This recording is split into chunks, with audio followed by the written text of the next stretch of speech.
Good day. Welcome to King Williams Everything. Today we're going to take a look at a camera from Sony. This is the Ipela HD. It's a 1080 camera, 60 frames per second, so it's a 1080p. So this is a high quality camera. This isn't something normally seen in people's houses. This is a high end one. These, I believe, new were about $700 2 years ago. You can find used ones on eBay. Probably like $200, $100, something like that. Most likely $200 if it's working. So these are quite pricey, but you get what you pay for with this guy. It has a BNC connector on the back, some IOs for alarms and stuff like that. You can do external power, but most people are going to do PoE. It's got PoE through the Ethernet jack, an audio and microphone port. So if you want to do some recording sound and you can talk back to somebody, you can do that. So that's kind of cool. These are very, very nice cameras. This one's actually broken, so that's, we're going to take this sucker apart and take a look and see what's inside. I assume there's probably not much in there, probably a circuit board like that, and a circuit board like that, and the CCD like that. And like all high-end cameras, it has a replaceable lens, so if you want to put a telephoto, you want to put something wide angle. I think this is just a cheapo lens on it. Nothing special, but if you want to replace it, you just get it to the notch and give it a little twirl, and you can replace Mr. Lens. So that's what's kind of cool about these higher end ones. You can do some neat stuff. There's Mr. CCD. You can kind of see that. I'll put this back on so we don't get too much dirt in there. Not that I care, because like I said, this guy's broken. So we're going to take a look at it. I already started taking some screws out. I took a couple screws out. Oh, and also this have a SD card slot, so if you want to do recording to the SD card, you could do that too. But something happened to this camera, and I don't know what. I know you can boot it up, get to the web interface, but I believe the video part's all messed up. But we're going to take it apart. At least we'll see what's inside it. I'm kind of guessing not a whole lot. Let's see. Oh, more screws. Maybe I'll take, I guess no matter what, there's a whole bunch of screws. Let's take some screws out and see what happens. I always enjoy taking things apart. It's kind of relaxing. I always find no matter what I take apart, half the screws disappear. Or I've also had times where I've taken things apart and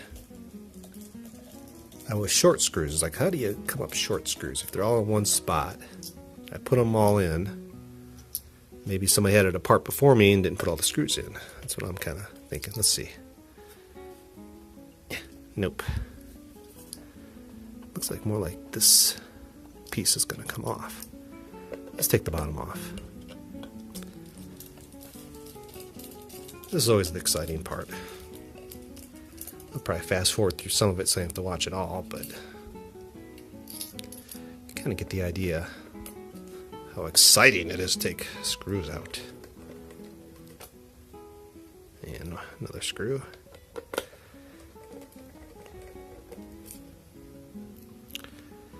Come to Papa. I really like IP cameras. The technology, has grown quite a bit in the last couple years. There we go. Let's see. So we didn't have to take that part out. So, let's see what we got here. We got the SD card slot. We have a nice little ribbon cable. And it looks like the main circuit board. And you can see, what's all this? All these wires. A whole lot of little wires going to the CCD. And then a ribbon cable going to that piece. And we have ribbon cable going this board to that board. So it looks like 2-layer boards. SD boards on its own little card. I wonder if we can get this other piece. Ah, here we go. Look at that. There we go. So this one, these are green, this one's blue, so they're different cards. Looks like we've got a couple circuit boards here. Looks like maybe the top board has the I/O stuff, that kind of functions, and then the bottom board looks like this would be the camera part. So this looks like it's more I/O for the Ethernet, SD card, and B and C appears to be on the other side of that board. So it looks like everything's I/O is on this side, and then Mr. Camera appears to be on this side. And these kind of two join the two together with a ribbon cable. Not that exciting. I thought there'd be something more fun in here. I know there's a motor in here for auto focus, which is kind of cool. And you can see that goes to that board. So pretty much everything on this board, the blue board, is the camera part.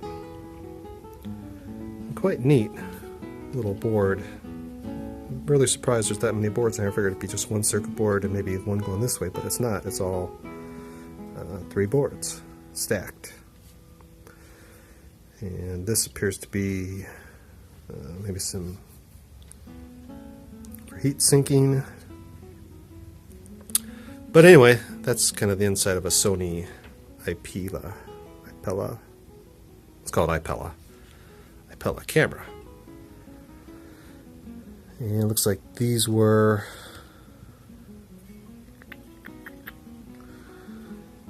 I don't know what this double-sided sticky's for. This piece was on the bottom, so that did not a whole lot. And this piece covered the top. Looks like this is a heat sink. This is the heat sink, and these 2 sticky pads suck the heat out into the enclosure to expel the heat, radiate the heat through here. So that's kind of interesting design. But I guess it works. I mean, if you got this getting hot, at least you'll radiate it out some way. So that's kind of cool. Well, that's a little surprise. But like most cameras, there's not much to it, but this one does have quite a bit of circuitry. So I'll tell you what we're going to do. We're going to see if we can boot this up, and we'll take a look at the web interface. Like I said, I don't think the camera, I think the CCD is bad in it, because the video was all messed up. But so anyway, let's boot it up. We'll take a look at the software, and we'll take it from there. We'll be back in a second. And we're back. So we're going to go into Mr. Internet Explorer, and we're going to take a look at its software. I just happen to know its IP address, and voila! You can see we do have a picture, so it's kind of weird that it's working now, but that's all right. The main thing we want to do is we want to take a look at some of the settings, what this fellow can do. Let's just poke around here. So let's go to Settings, and we're in System. You can see the model name, the serial number, the software version. I put the newest firmware on here just to see if it would help it out. Date and time, and you can kind of see the current time, PC clock, date and time. NTP server, I like NTP. I'm using the US pool, and so you can sync with your PC clock and stuff. I want the NTP. And let's go into installation. Looks like you can do some tweaking there, rotate the image to how you like it.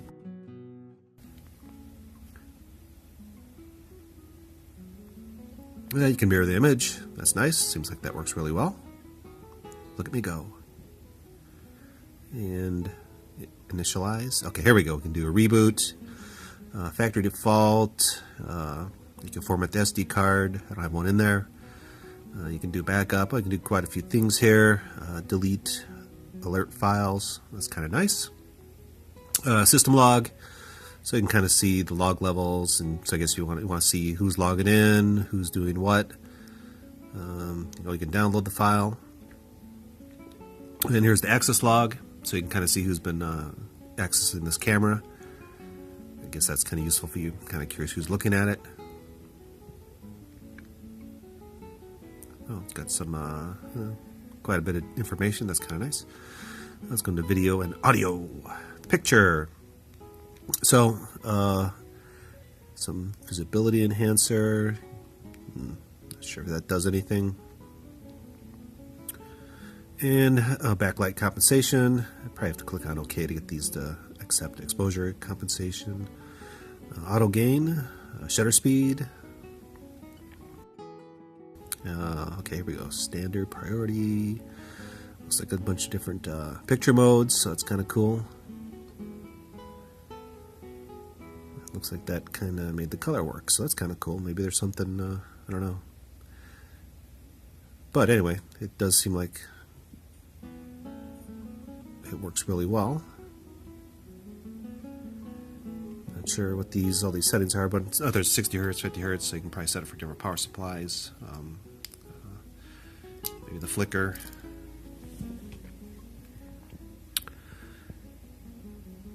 Okay, let's see what else we got here. Focus, easy focus. And when you click on the focus, seems like there is like a little mechanical adjuster inside there, because I hear the camera clicking when I click on this, and it does focus.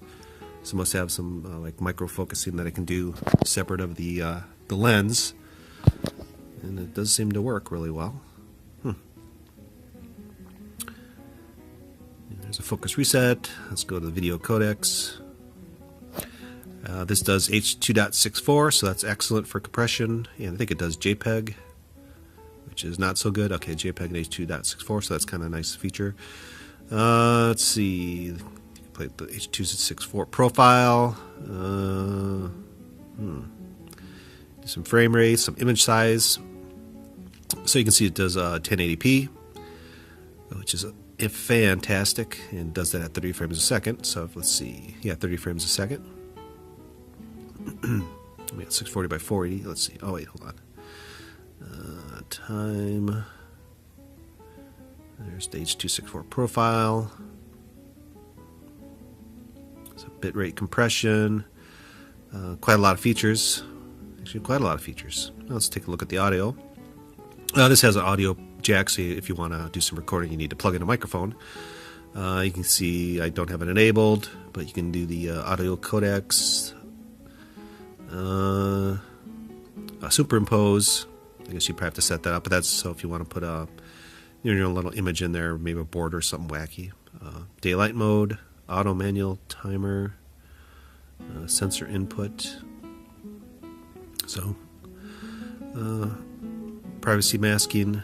This will let you do, if you want to mask off, say, a piece of the screen so nobody can see it. Maybe there's some door or something you want people being able to see, or some, like a cash register. You don't want people to be able to see you pushing the buttons or something like that, And let's see, position. There we go. The effect, opaque or mosaic. You can do a color. There's position, so I guess you can have multiple ones. Let's see. Not sure if that's really doing anything. That's more of a opaque. Like I said, it's kind of opaque. Let's see, mosaic.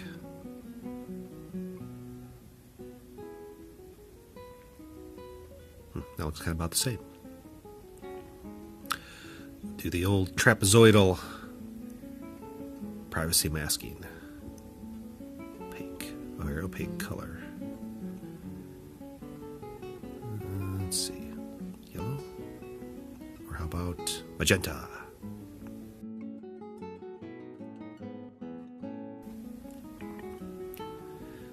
There it is. Nice, pretty magenta mask. So it's like kind of handy, if you want to block off some people from seeing things. Streaming, you can kind of see, you can define ports that you want to stream on, the RTSP, if you want to do that kind of stuff. Multicast streaming, so you can do some multicast, and let's see, a lot of video ports, defined basically ports, so that's kind of sweet. I'm probably not going to mess with any of that, but that's alright. Let's check out the network. This is mostly information. Let's see.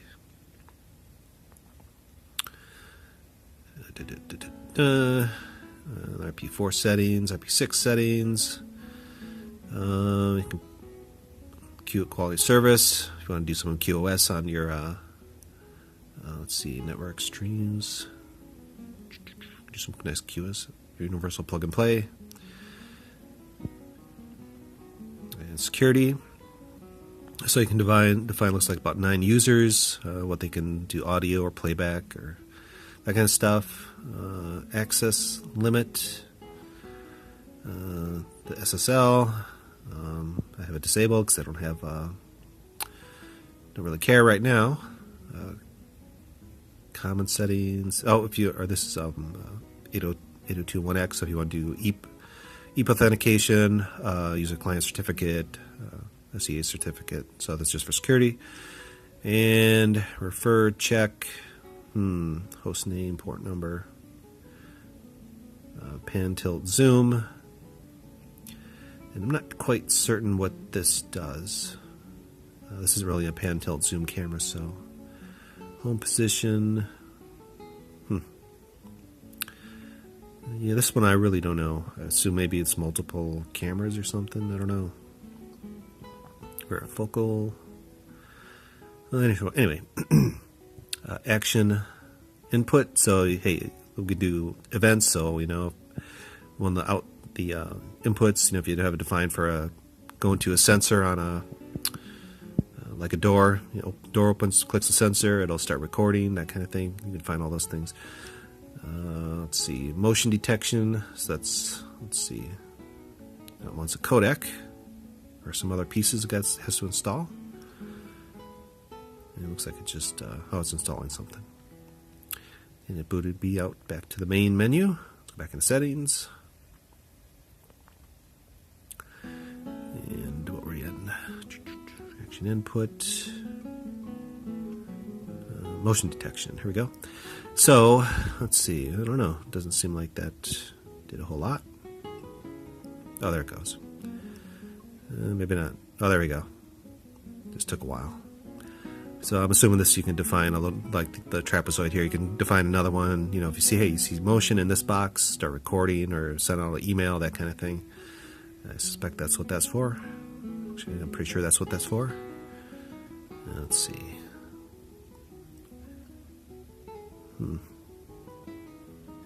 There we go. So kind of the same thing. You define a box.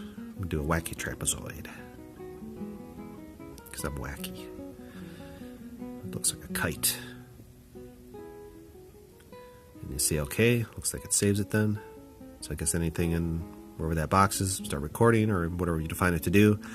Face detection. I guess you can define, hey, if you see a face in this box, start recording. I'll have to try that out. I'm kind of curious if that works. That'd be kind of cool.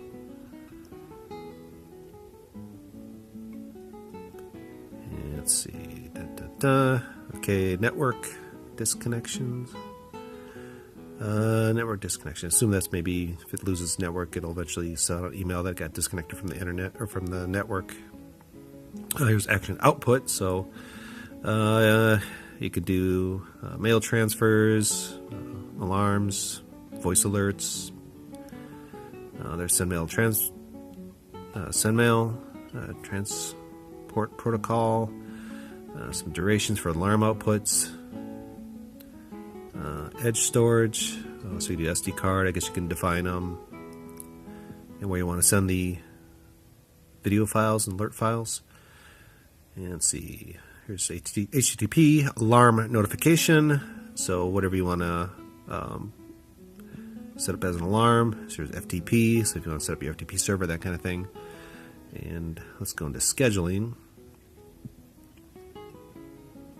Looks like it's thinking. Oh, you can schedule to your heart's desire in here. I guess you can go as much detail or as little detail as you want. I suspect most people are going to, if you're buying this expensive camera, you're going to use some fancy software. You're not just going to buy one of them and do it that way. But playback, let's see. I guess you can play back the files. And now I'm just poking around randomly. This is all live stuff.